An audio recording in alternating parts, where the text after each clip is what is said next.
talking about when you were qualifying or something like that. Were you ever? Were you a sharpshooter? What were you classified? Well, with a 1903 rifle, that was a bolt action. Well, you know where you pull it back, pull it, push it down that far. I made expert with it right away. Expert. Yeah, because it was a truer shooting rifle later on, and we only had the outfit that went up for basic training down there. There was 250 of us, and we didn't have enough M1 rifles. That was new M1 grand rifles coming out. We only had enough of them. We only had 3 in the company. The rest of them was all 1903 rifles, World War I rifles. And in fact, we didn't have very many of them. Because while we were down there in Camp Roberts, all we had was we had 5 or 6 1903 rifles and 3 grand rifles, and had aiming sticks. And we could stick a stick up and it'd be a slot sawed in up over the thing with a cross on it, and you'd sight down through 2 sights here and tell the guy down there moving it over where you had it. And then one of the cadre, the training sergeants, would look at it and see when you had a good sight or not. And so the Japanese bombed Santa Barbara while we were there. Come back up over the submarine and a few shells over and hit Santa Barbara. We thought the Japanese was invaded. So we run up in the mountain, and all we had was, I think, was 3 rifles. Good. Wait, they bombed Santa Barbara? Yeah, the submarine. They didn't bomb the shell. Well, yeah, that's what I meant. Yeah. I found out later, I was reading about it one time. One time after I got this, I was reading about it, where that old officer, what had happened. They explained why he bombed Santa Barbara. They said he was there visiting one time, way back before the war, when everything was peaceful right there. He come over here and visited the United States, and he was going up the kind of side of a hill, and he bumped his leg into a cactus hanging out there, and said people just laughed at him, and that made him mad. So this wasn't an official thing, his superior didn't tell him to come here and help Santa Barbara. He did it because them people had laughed at him. So he got as close to Santa Barbara as he could, as far as shoot around, man. Well, I'll say. Get even with them people that laughed at him. Did you ever meet any presidents while you were? Yeah, no, not a president.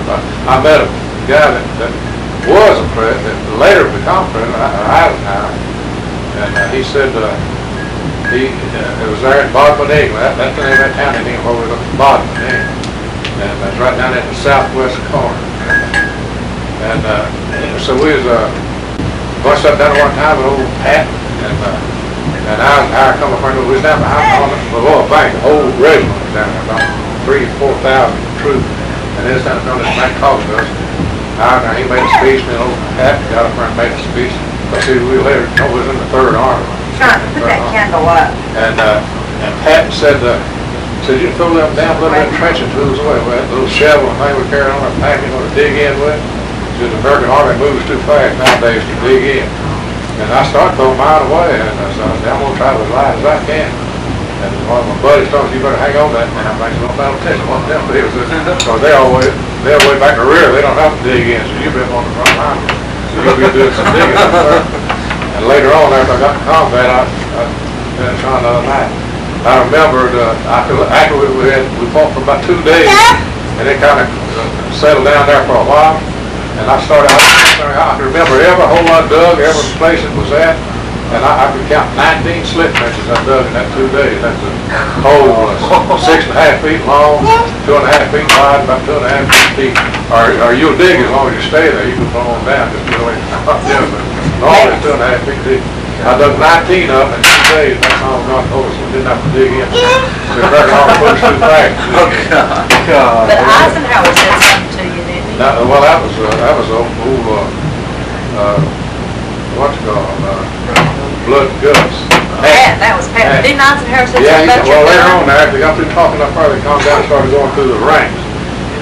And he come up to one guy and talked about it, and he come to the other. I noticed when he coming down from the front, he was asking them guys, said, what'd you make of your rifle, son? And he said, going down like that, about the same. He first he'd ask you, what's you made of your rifle? And he'd say, where are you from? So when he come down, he said, what'd you make of your rifle, son?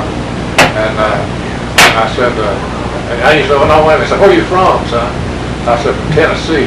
He said, oh, well, I went out there from old Tennessee, and why didn't they, you wouldn't make less than an expert.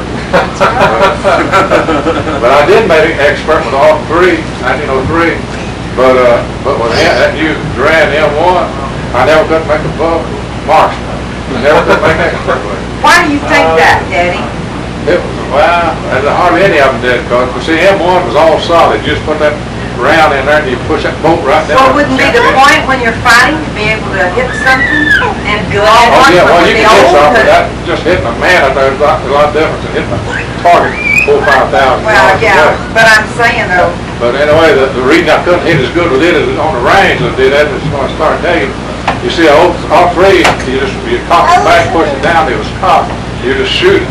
Well, the M1 was made looser because they had a gas operator. When the bullet went back through a port, past the port, gas would come down before the bullet went all the way out, push a cylinder back, and it'd work the bolt back real far. And since it was so, it had to be a little bit looser, but it wasn't quite as accurate as the old 3 was, where you just snap the bolt back. So I never could make with the M1 much more than marksman or sharpshooter. but that was a good one. Well, yeah, pretty good. So like you said, I think you had marksman, sharpshooter, and expert. I made expert with all three and made sharpshooter with That's pretty good. M1. Well, what I was getting at was like, if they gave you the guns to